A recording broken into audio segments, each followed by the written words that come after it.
Hello my friend, welcome back to Ben's Art Studio with another video that I'm going to do for you guys. The color that I'm going to use, they're awesome colors, they're vibrant, from Mont Mart.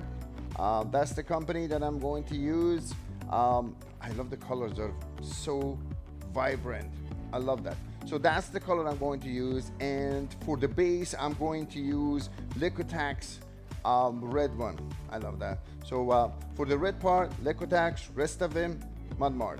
Okay, are you ready? Let me hear it. You are. So let's do it.